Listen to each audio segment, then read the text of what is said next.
Good day. I'm Mike James, and this is Parkitect Alpha 4. That's right, everyone. Thank you so much for joining me again today. I do appreciate it. Alpha 4 came out a few days ago, and we're going to entitle this video Parkitect Giveth and Parkitect Taketh Away. Alpha 4 has some great improvements in store for you, but we did suffer some significant losses in relation to mods that just don't work with the new version. Now, many of them may get updated in the future. Some of them may not.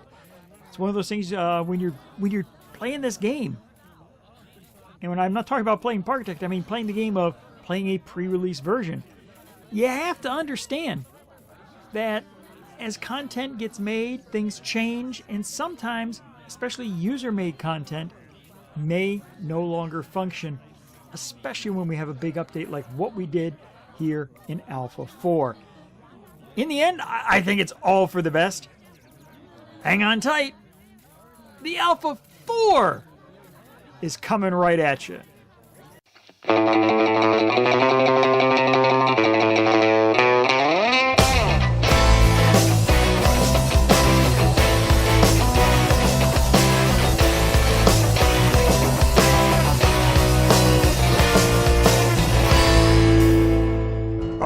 So here we are, Parkitect Alpha 4. Now, there are a couple really interesting things that have come out in the new version of Parkitect. If we go over here to the devlog, excuse my keystrokes, I have a very loud keyboard.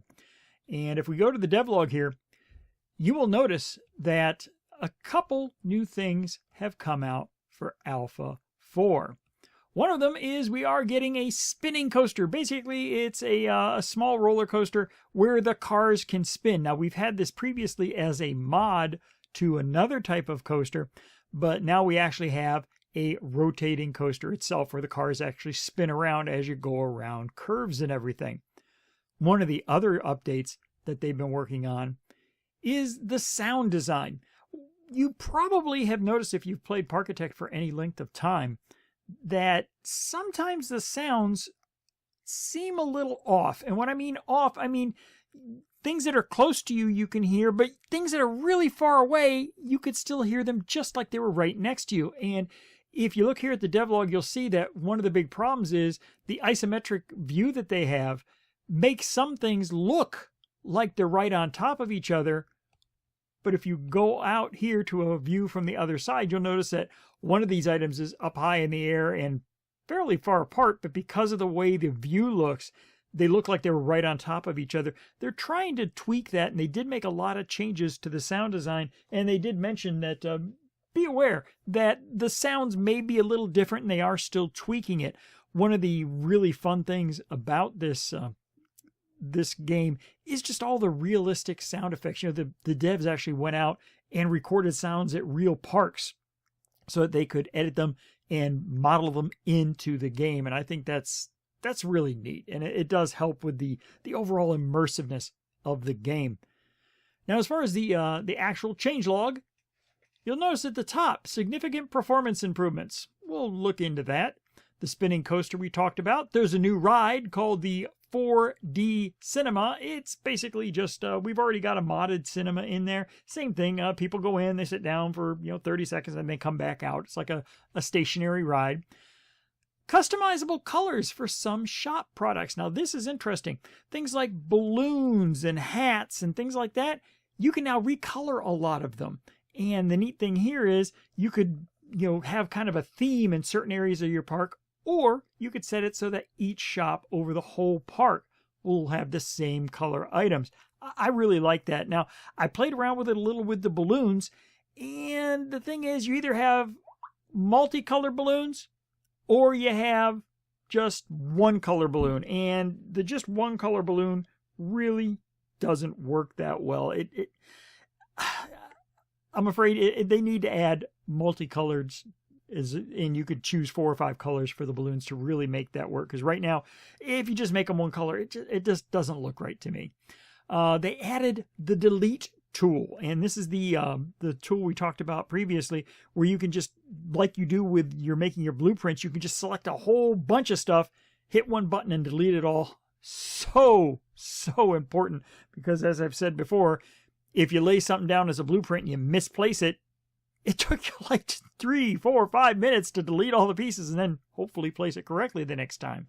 They made a couple changes, added a hotkey for saving, and it also apparently autosaves a little bit by default.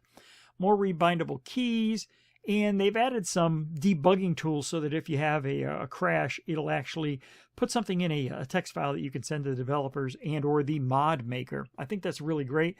They improved some weather things. They improved the track ride visualization.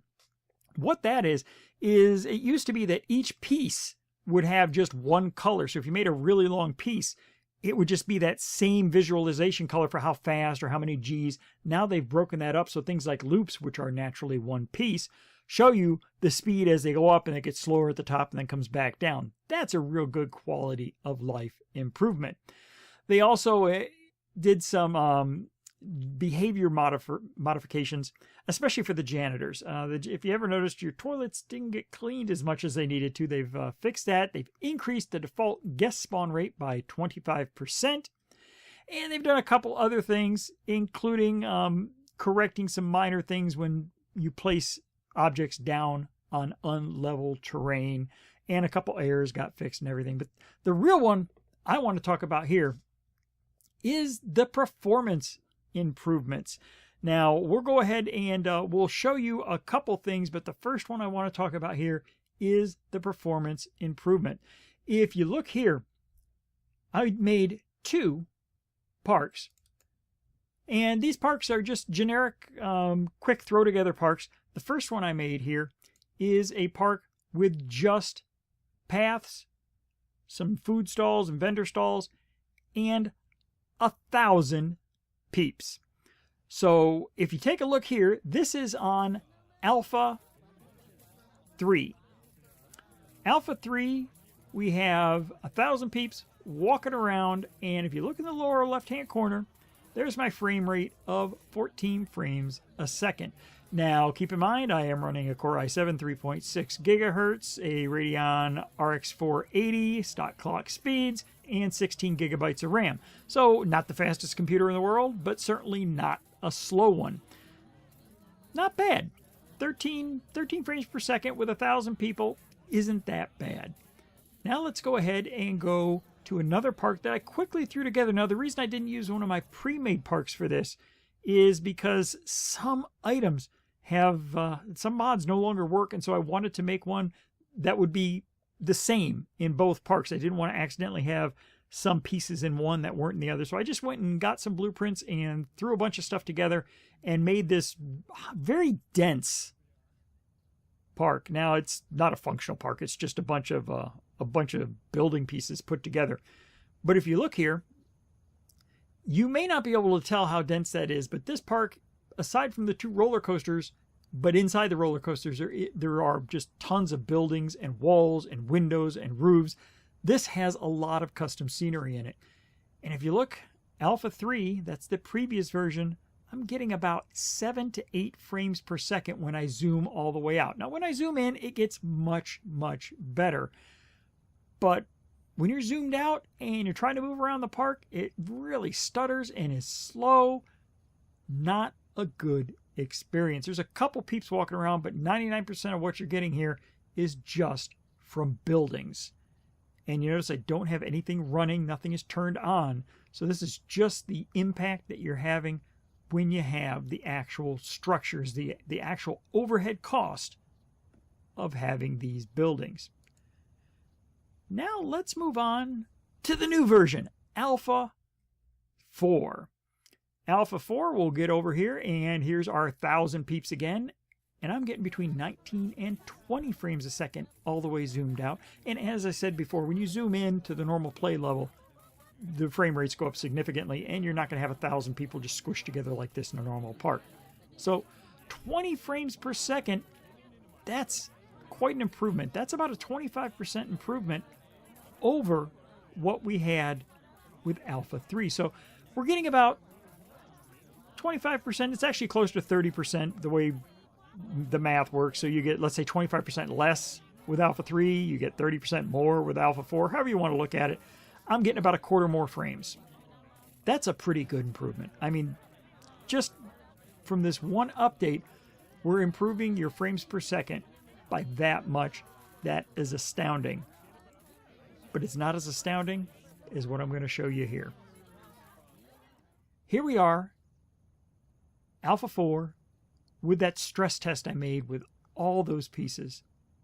21 frames a second, all the way zoomed out. That is an increase of threefold. I'm getting 3 times the frame rate in Alpha 4 as I was in Alpha 3. That is amazing. Devs, awesome. If you hadn't killed my billboard mod, more awesome, but we'll get to that in a minute. So here we are, 3 times the frame rate. Now, your mileage may vary. You may get a little more of a bump. You may get a little less of a bump, depending on exactly your setup. But I can assure you, you're going to get a big bump. And keep in mind, 20 frames per second is actually very playable on this kind of a game. Not preferable, but very playable. And as soon as you zoom in just a little bit, you're going to end up with a frame rate somewhere between 45 and over 60. And I say over 60, my monitor has a 60 hertz refresh rates. So when I get to 60, that's the top. But as soon as you zoom in to a normal gameplay level where you're going to be building and doing things, the frame rates just jump right up 40 to 60. So this is an amazing, can I say amazing again? Yes, I can. It's an amazing development. This update, it meets all my expectations for improving the performance of this game. And keep in mind, this is with a super dense custom buildings, buildings with walls and windows and extra little bits put on. You know how I like to make my buildings.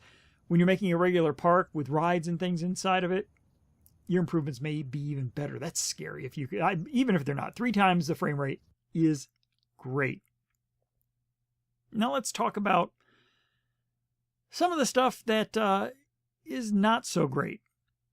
We lost a lot of mods. Some of my favorites, my palm trees. They added their own palm trees. They look pretty good, but they're not the palm trees that I've been using. You know, those palm trees I love, they don't work anymore. They may or may not get updated. They haven't been updated in a long time. I can only hope. The palm trees they added are good, but I'd really like to get my other palm trees. As I said a few minutes ago, the billboard mod is done. Talked to the dev, and he said a lot of the files got lost in a hard drive crash or a computer change, and he just doesn't have the time to do it right now. Maybe someone else will pick up the torch. Maybe the devs will put one in. It really hits me hard. You know how much I love my billboards, but in the end, it's not critical to the game, and I'm sure we'll probably get some more signage. You know, we already got default signs in one of the building sets already, and they could just make more of those, and I'd be okay with that, but I'd really like to have my billboards back. Anything with a particle effect no longer works. This means all your water fountains and squirting water, the fire, that smoke I made going out of the back of one of the rides. It looked like a spaceship. I put it on top of the roof and made it look like the engine was smoking. No longer works. I mean, it works. It's just all bright purple. So I'm hoping those can get updated. Also, lights no longer work correctly. You can place lights, but they make a really ugly Z-buffering artifact no matter what they're placed near. And the light itself is invisible, so you can't see it. And so you can't really delete it effectively without deleting everything else around it. And besides, with the way the Z-buffering looks, you don't want to put any lights on there anyway. So all those smoke and particle effects right now not working. A lot of the older mods have problems. Not all of them, but some of them. Fortunately, those default roofs that have been around for the past year still working fine. Building set number 1, 2, and 3 still working fine. You can see here that my the park I've been working on here that I just added the sci-fi stuff to a couple weeks ago everything works fine. The only thing is that one particle effect of smoke that I'm going to have to get rid of. But everything else looks great. So most of the stuff I use, absolutely fine. The only thing is the billboards. Now they did add this this delete tool, and let me show you how easy this is. It's a simple drag, and you hold shift to make it higher, and then hit the delete button. And the game actually goes through. It doesn't delete it all at once. You can see it going through each piece in there individually. Goes, and that was a terrible sound effect, but that's the one I'm sticking with. So that's great. I mean, overall, a great update. I got to be honest, I knew we were going to start losing mods when they started talking about going to this new version of Unity and changing the way the game rendered things. You just knew right away that was going to happen. But really, for this performance improvement, and we've got a long way to go, and I'm sure more great mods are on the way, I'll take it. Tell me what you think. Leave me a comment down below. You know, I appreciate all your comments. Subscribe if you enjoy the show. We really do appreciate it. Lets me know that you're enjoying the content and you want me to continue making it. Parkitect Alpha 4. Parkitect giveth, Parkitect taketh away. Until next time, I'm Mike James, and I hope each and every one of you has a good one.